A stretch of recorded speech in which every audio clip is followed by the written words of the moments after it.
जी हाँ दोस्तों, मोदी कैबिनेट की बैठक से आप सभी के लिए इस वक्त की बड़ी खबर निकल कर आ रही है। पीएम मोदी के साथ बैठक जो है वो समाप्त हो चुकी है और इसी में दोस्तों आप सभी पेंशन धारकों के लिए बहुत ही बड़ी खबरें निकल कर सामने आई है। जी हाँ दोस्तों, दो प्रमुख बड़ी खबरों की बात करने वाले हैं, जिसमें पहली बड़ी खबर की बात करें तो नेशनल पेंशन सिस्टम को लेकर आप सभी के लिए बड़ी खबर निकल कर आई है। सरकारी कर्मचारियों को अंतिम बेसिक का 50% पेंशन के साथ साथ डीए मिलेगा। कैबिनेट के अंदर दोस्तों इसको लेकर मोहर लग चुकी है। तो आखिरकार कैसे आपको 8वें पे कमीशन, पुरानी पेंशन बहाली और 18 महीने के डीए एरियर को लेकर पीएम मोदी के साथ हुई मीटिंग के अंदर आप सभी के लिए क्या क्या बड़ी खबर निकल कर आई, इसके बारे में दोस्तों आज की इस वीडियो के अंदर संपूर्ण रूप से जानकारी आप सभी को दी जाएगी। साथ ही साथ दोस्तों बात करने वाले हैं आप सभी के लिए यहां पर नई पेंशन स्कीम यानी कि यूपीएस पर कर्मचारियों का गुस्सा बोलने लग गया है। कर्मचारी बोले ओपीएस ही चाहिए, नहीं तो होगा आंदोलन। जी हां दोस्तों, यूनिफाइड पेंशन स्कीम को खत्म किया जाए और ओपीएस बहाल की जाए, इसको लेकर बड़ी खबर है। हाल फिलहाल में दोस्तों आप सभी के लिए गारंटीकृत पेंशन योजना की शुरुआत जो कि यूपीएस करने की तैयारी में थी केंद्र की मोदी सरकार, इसको लेकर दोस्तों आप सभी के लिए बड़ी खबर आई है। तो प्रमुख दो बड़ी खबरों की चर्चा इस वीडियो के अंदर करने वाली हैं, इसीलिए आप सभी पेंशन धारकों से निवेदन करते हैं कि दोस्तों आज की इस वीडियो को आप लास्ट तक देखिएगा। साथ ही हमारे चैनल पर अगर पहली बार विजिट कर रहे हैं तो दोस्तों हमारे चैनल को भी आप सब्सक्राइब जरूर कर दीजिएगा। तो चलिए बिना किसी देरी के वीडियो के अंदर दोनों बड़ी खबरें विस्तार से जानती हैं। सबसे पहले बड़ी खबर की बात करें तो पीएम मोदी के साथ मीटिंग आप सभी के लिए समाप्त हो चुकी है। सरकारी कर्मचारियों को अंतिम बेसिक का 50% के साथ साथ डीए मिलने वाला है। कैबिनेट के अंदर इसको लेकर मोहर लग चुकी है। चलिए पूरी जानकारी को विस्तार से जान लेते हैं। केंद्र सरकार ने नई पेंशन स्कीम यानी कि एनपीएस की जगह सरकारी कर्मचारियों के लिए यूनिफाइड पेंशन स्कीम यानी कि यूपीएस यानी एकीकृत पेंशन योजना लॉन्च करने का फैसला किया है। केंद्रीय कैबिनेट की बैठक में इसको लेकर सहमति बनी है। जैसा कि आप सभी को पता होगा कि आज यूनियन के प्रधानमंत्री नरेंद्र मोदी के साथ मीटिंग थी और इसी मीटिंग में केंद्रीय कर्मचारियों के लिए बहुत ही बड़ा फैसला लिया गया। सरकारी कर्मचारियों के लिए केंद्र सरकार ने बड़ा ऐलान किया। केंद्र सरकार ने नई पेंशन स्कीम यानी कि एनपीएस की जगह अब सरकारी कर्मचारियों के लिए यूनिफाइड पेंशन स्कीम यानी कि यूपीएस एकीकृत पेंशन योजना लॉन्च करने का फैसला किया है। केंद्रीय कैबिनेट की बैठक में इसको लेकर सहमति बनी। यूनियंस ने इसको यहां पर जो है स्वीकार कर लिया है। इस फैसले का ऐलान करते हुए केंद्रीय मंत्री अश्विनी वैष्णव ने कहा कि देश भर के सरकारी कर्मचारियों की तरफ से हमेशा मांग आती रही है कि ओपीएस व्यवस्था फिर से लागू की जाए, लेकिन ओपीएस तो लागू नहीं की जा सकती पर एनपीएस में संशोधन करके एक अलग से पेंशन योजना ला जा सकती है। उन्होंने कहा कि एनपीएस में सुधार के लिए अप्रैल 2023 में वित्त मंत्री निर्मला सीतारमण ने एक कमेटी बनाई। डॉक्टर सोमनाथन इस कमेटी के चेयरमैन थी। इस कमेटी ने अपनी रिपोर्ट दे दी है और इस मामले की गंभीरता से देखते हुए एनपीएस के तहत रिटायर्ड कर्मचारियों को अंतिम बेसिक का 50% पेंशन प्लस डीए दिया जाएगा। पीएम नरेंद्र मोदी की मंशा कर्मचारियों को देने की है, इसलिए कमेटी की सिफारिशों के आधार पर सरकार ने एकीकृत पेंशन स्कीम यानी कि यूपीएस को मंजूरी दे दी है। सरकार ने कहा है कि जो कर्मचारी 25 साल तक सेवा देंगे उसे पूरी पेंशन मिलेगी। यह स्कीम 1 अप्रैल 2025 से लागू होने वाली है। तो दोस्तों कैबिनेट में एकीकृत पेंशन योजना को मंजूरी मिल चुकी है। प्रधानमंत्री नरेंद्र मोदी की अध्यक्षता में केंद्रीय मंत्रिमंडल की आज एकीकृत पेंशन योजना यानी कि यूपीएस को मंजूरी दे दी गई है। एकीकृत पेंशन योजना की मुख्य विशेषताएं क्या हैं दोस्तों, इस पेंशन के अंदर क्या क्या मिलेगा इस व्यवस्था के अंदर, चलिए आपको स्टेप बाय स्टेप पूरी बता देती हैं। सबसे पहले बात करें तो सुनिश्चित आप सभी को पेंशन मिलेगी। जी हां दोस्तों, 25 वर्ष की न्यूनतम नेट सेवा के लिए यहां पर जो है सेवानिवृत्ति से पहले अंतिम 12 महीने के प्राप्त औसत मूल वेतन का 50% तक पेंशन मिलेगा। यह वेतन न्यूनतम 10 वर्षों की सेवा अवधि तक कम सेवा से लिए यहां पर आनुपातिक होगा। वहीं सुनिश्चित पारिवारिक पेंशन को लेकर है, जी दोस्तों, कर्मचारी की मृत्यु के ठीक पहले उसके पेंशन का 60% जो है उन्हें दिया जाएगा। वहीं सुनिश्चित न्यूनतम पेंशन का भी दोस्तों प्रावधान इसमें रखा गया है। न्यूनतम 10 वर्ष की सेवा के बाद सेवानिवृत्ति पर दोस्तों आप सभी को 10,000 रुपए प्रति माह पेंशन दी जाएगी। वहीं महंगाई सूचकांक को लेकर बड़ी खबर है। सुनिश्चित पेंशन पर सुनिश्चित पारिवारिक पेंशन और सुनिश्चित यहां पर न्यूनतम पेंशन के साथ साथ औद्योगिक क्षेत्र के लिए अखिल भारतीय उपभोक्ता मूल्य सूचकांक यानी कि AICPIW के आधार पर दोस्तों महंगाई राहत, सेवा कर्मचारियों के मामले में सेवानिवृत्ति के समय एक मुश्त भुगतान, ग्रेजुएटी के अतिरिक्त सेवानिवृत्ति की तिथि पर मासिक परिलब्धि जैसे कि वेतन और डीए का 10वां हिस्सा जो है सेवा की प्रत्येक पूर्ण 6 महीने के लिए इसका भुगतान सुनिश्चित करने की मात्रा भी यहां पर कम नहीं की गई है।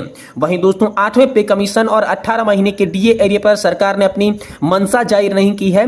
इस मीटिंग में केवल पेंशन पर बात बनी, लेकिन अभी भी कर्मचारी अड़े हुए हैं कि उनको पुराने पेंशन के अलावा कुछ भी नहीं चाहिए। उनका मानना है कि नेशनल पेंशन सिस्टम में संशोधन नहीं, हूबहू पुरानी पेंशन योजना चाहिए। इस फैसले पर कर्मचारियों का कहना है कि सरकार ने सरकारी अंशदान बढ़ाकर 18.5% कर दिया।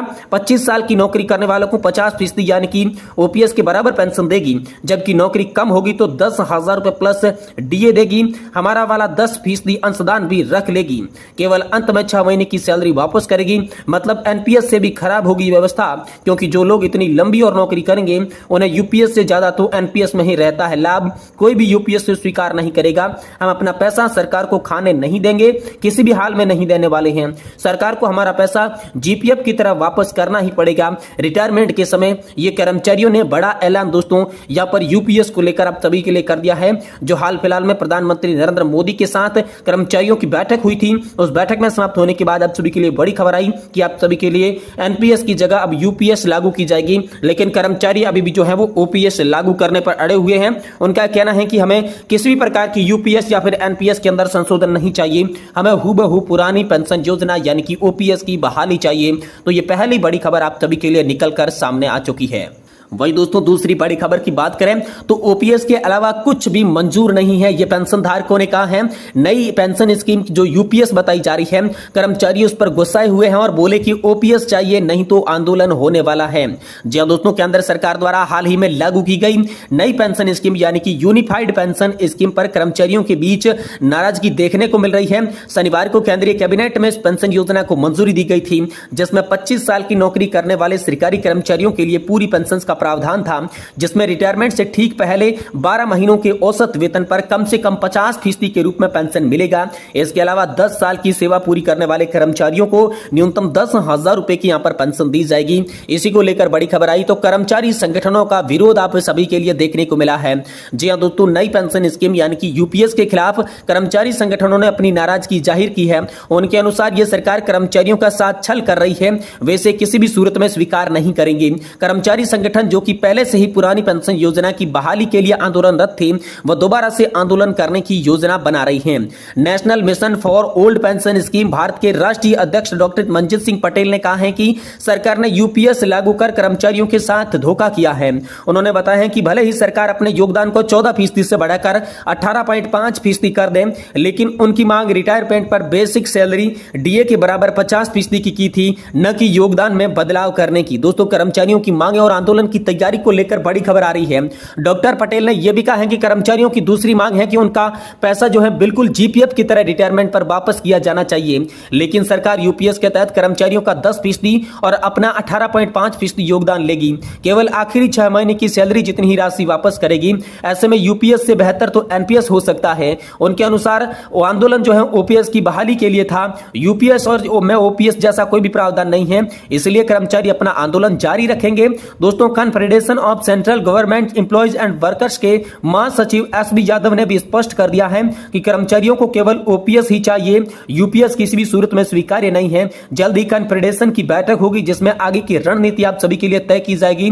दोस्तों, अखिल भारतीय रक्षा कर्मचारी महासंघ और एनएमओपीएस की प्रतिक्रिया भी इस पर सामने आई है। दोस्तों, यहां पर प्रधानमंत्री मोदी और जेसीएम के प्रतिनिधियों की बैठक का बहिष्कार किया गया, क्योंकि सरकार ने ओपीएस को लेकर कोई सकारात्मक प्रतिक्रिया नहीं दिखाई।